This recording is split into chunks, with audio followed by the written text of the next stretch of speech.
1840년생이라고 했죠. 1959년 입적하셨고, 이게 이제 중국 근대에 모든 일이 다 있습니다. 아편전쟁, 그리고 뭐 북경 함락되고, 그리고 청일전쟁이 일어나고 1894년 6년까지 해가지고, 그리고 신해 혁명이 일어나죠. 뭐 군벌 신해 일어나고 나서 막 군벌들 난립하고 우사운동 일어나고 북벌 일어나고, 뭐 그러고 나서 중일전쟁 터지고, 중일전쟁 끝날 쯤 되니까 이제 45년 2차 세계대전 끝나니 그다음부터 본격적으로 국공 내전이 벌어집니다. 쑥대밭 되죠. 그리고 중국 공산은 49년에 장개에서 빠져나가고 사회주의 중국이 들었어요. 중국 공산화가 되죠. 그리고 나서 50년대, 60년대까지 대학증 운동 수십만 명이 죽었습니다. 그때부터는 이제 중국이 좌경화가 됐습니다. 1949년에 신중국이 이렇게 사회주의 중국이 들었을 때는 뭐 예전하고 비슷할 수도 있겠다는 생각도 하긴 살짝 했어요. 근데 이따가 뭔가 일이 잘 안 되고, 사회주의 중국이 뭔가 일이 안 되고 뭔가 엉망이 되고 하면서 그때부터 좌경화가 됩니다. 그 점 훨씬 더 좌쪽으로 가게 돼요. 그게 끝이 이제 어디냐, 뭐죠? 문화혁명, 거기 끝이 문화혁명까지 가게 됩니다. 70년대 후반까지 가가지고 대약진부터 해가지고 이렇게 하는데, 그때쯤까지 살아하셨어요. 아마 중국이 이제 신중국 들어서고 나서 엄청 힘들었을 거예요. 이게 왜 힘드냐면, 나중에는 그 신중국 들어서고 나서 바로는 아닌데, 사회주의가 되게 되면 종교가 힘든 게 뭐냐면 배급을 하잖아요. 배급을 받기 때문에 시주가 불가능해요. 배급권을 주잖아요. 그걸 시주를 하잖아요. 그럼 스님들 그걸 들고, 이게 안 돼요. 이게 안 돼요. 여분이 안 생기잖아요. 축적이 안 생기면 축적이 된 걸, 그 여분에 자기 축적된 걸 가지고 시주를 하게 되는데, 축적이 발생하지 않아요. 그러면 이제 시주가 불가능해지고 스님들도 배급을 받아와야 돼요. 이렇게. 네, 그런 구조가 되어 있는 거죠. 이렇게 사셨어요. 되게 유명한 이야기인데, 어떻게 보면 아이러니한데, 그 홈스님은 120세까지 사셨다고 하지만 태어날 때는 거의 죽을 뻔했습니다. 그래서 난산이었어요. 어머니가 난산이어가지고, 본적은 호남성이고 태어나기는 이제 천주라고, 목건성에서 큰 도시예요. 천주라는 곳이고, 이렇게 하고, 부민이에요. 이름이 부민이죠. 잘 먹고 잘 살아라고 부모님이 이렇게 이름을 지었죠. 근데 태어날 때 어머님이 돌아가셨어요. 이제 40 넘어서 등남했다고 하죠. 저도 40 넘어서 등남했습니다. 그리고 엄마가 그때 사망을 하게 되거든요. 근데 사실은 뭐 부처님도 마찬가지잖아요. 며칠 있다 돌아가시죠, 부처님도. 그러니까 어떻게 보면 엄마랑 본인이랑 생사를 교환해버리는 이런 느낌이었어요. 그래서 이게 아버지가 되게 귀하게 붙들고 있었어요. 근데 처음부터 아주 예민했어요. 부처님도 그랬잖아요. 아주 똑똑한데 세상을 이렇게 다 예민하게 바라봤어요. 저게 무슨 의미인지 이렇게. 그냥 보고 이제 생사를 그냥 보고 지나치는 사람도 많잖아요. 근데 저게 무슨 의미일까 이렇게 생각을 하게 되는데, 근데 혼스님도 마찬가지였어요. 그래서 특별하게 이렇게 키웠지만은 그 예민함은 어떻게 할 수가 없었습니다. 그리고 17세가 되는 점, 보통 스님들이 중국에서는 아마 20살 되기 전에 이제 17세, 18세 되면 어른이 돼요. 어른이 되고, 지금은 이제 17세, 18세 우리나라는 아직도 여전히 애라고 생각을 하는데, 그때는 어른이 되고 장가도 가고 하지 않습니까? 어른이 되는 거죠. 사회에서 어른을 요구하는 나이가 그 정도 되는 거죠. 그래서 이제 출가를 하는데 잘 모르는데 이제 터벅터벅 걸어가지고 어디 읍내에 앉아 있었겠죠.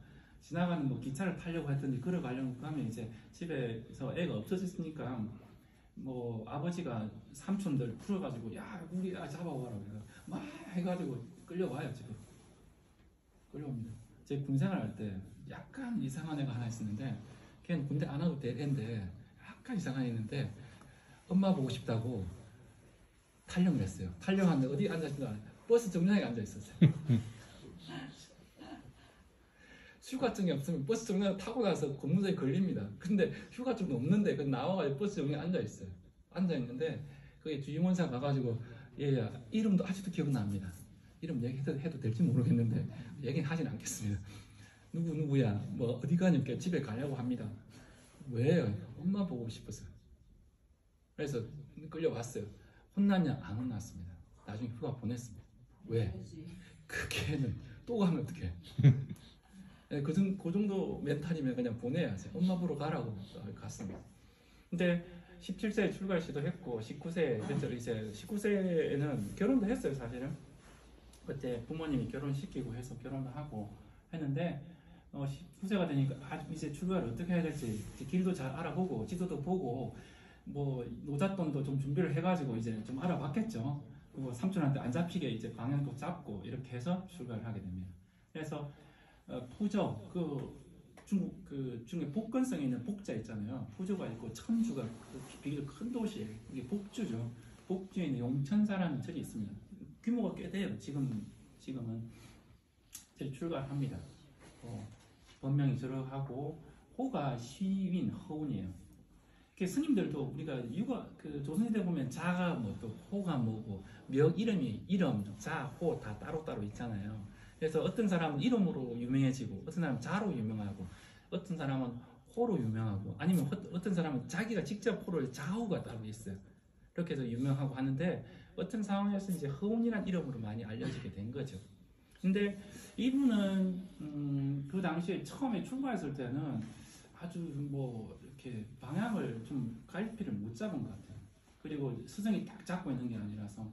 그래서 수행이라는 게 막 신산 동굴에 들어가서 고행하듯이 앉아 있으면 이게 수행이라고 생각을 하셨던 것 같아요. 두타행 같이 딱 끊고 음식도 조금 먹고 이런 걸 봤겠죠. 근데 수행이 아니지는 않지만 그게 수행이 다는 아닌데 이런 시간을 한참 보냈습니다. 그러니까 옛날부터 약간 이제 고행을 견디는 힘들이 좀 있었어요, 이분은. 그리고 나서 한참 이러고 있다가 천태산 국정사에 계셨던 용경이라는 스님을 만나게 되는데 이 스님이 그거 자칫하면 외도된다고 막 고행주의로 하는 거지. 짜이나교 같은 고행주의가 있잖아요. 그러면 고행으로 뭔가 다 고행을 극복하는 거는 사실 불교에서 어느 부분은 약간 고행같이 보이는 것도 있어요. 하다못해 새벽에 3시에 일어난 것도 고행이면 고행이죠. 인욕바람일 같은 것도 약간 고행 같은 고행이잖아요. 하지만 그게 다는 아닌데 중간에 필요한 부분이죠. 자기 극복 프로그램 같은 게 그런 거거든요. 인욕바람일 같은 경우에는. 근데 그것도 필요해요. 지 하고 싶은 대로 하면 무슨 수행이겠어요? 근데 그게 다는 아닌데 이제 그것만 하면 될 줄 알고 뭔가 견디기만 하면 공부를 잘하는 게 꼭 공부를 열심히 하는 건 아니잖아요. 뭐 성적은 안 나오는데 열심히 하는 애들 뭐 좋긴 나쁜 건 아니지만은 효과는 없죠. 근데 그걸 고행주의를 포기합니다. 뭐 본인이 고행주의를 선택한 건 아니지만 그게 수익이거니 했던 거였는데 그게 아니었어요. 그래서 이분이 이걸로 해서 시간을 한참 보내요. 사실은 젊은 날에 뭔가를 막 이루고 그러지 못했어요. 젊은 날에 학문으로서 뭘 이루고 젊은 날에 선승으로 뭘 이루고 그러지는 않았어요. 실제로는 중년이 훨씬 넘고 나서 거의 뭐 요즘 식으로 하면 50대 정도 돼서 이름이 명성을 얻게 됩니다.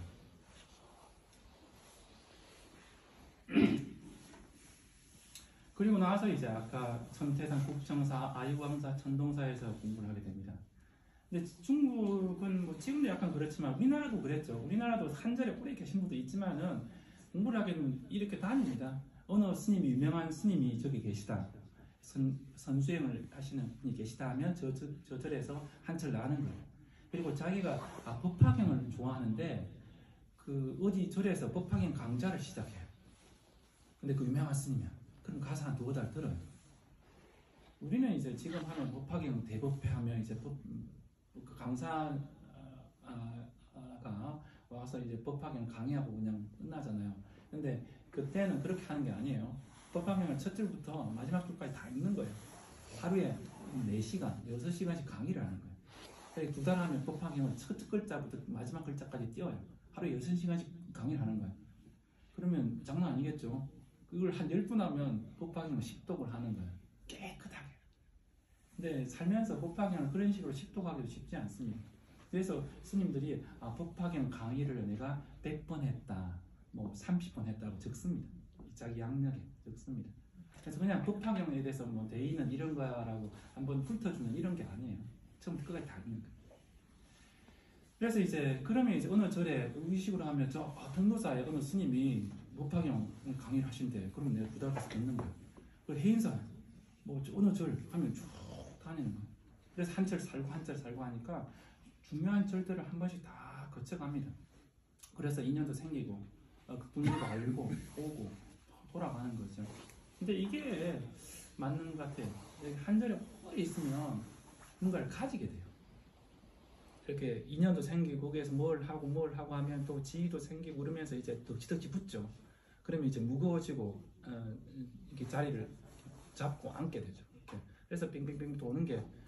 근데 그 호은 스님이 이렇게 일으킨 사찰이 80군데인가 70군데가 돼요. 마지막에 운거산에 간 것도 마지막에 그 열로 하셨지만은 진여 선사에 계신 그때는 뭐 이제 이렇게 복구하기 전에는 중수하기 전에는 뭐 그냥 형편은 없었지만 거기 있는 스님들이 와가지고 진짜 100수십 되는 그 스님한테 110 몇 세 때였어요. 와가지고 좀 모시고 갔습니다. 그 중창불사하려고. 근데 왜 그랬냐면 이렇게 이 혼스님이 저를 다니면서 중창불사를 계속 하셨거든요. 그리고 그걸 저를 잡고 있는 게 아니라 또 떠나고 떠나온 거예요. 이렇게. 그래서 그 제자들이 나중에 말년에 이제 자기 연사 스님, 허은 스님에 대해서 이렇게 평가한 게 있어요. 우리 스님은 뭐든지 어떤 일이든 참을 수 있다고. 그리고 뭐든지 포기할 수 있다. 자기가 중창불사를 하면 엄청 나잖아요. 그럼 자기가 가지든지 자기 제자한테 싹 토스하고 싶은 마음도 들겠죠, 그죠? 들겠죠. 근데 그렇지 않았어요. 않고 또 옮겨 저를 이렇게. 아무것도 없는 절 가서 또 이렇게 하는 거예요.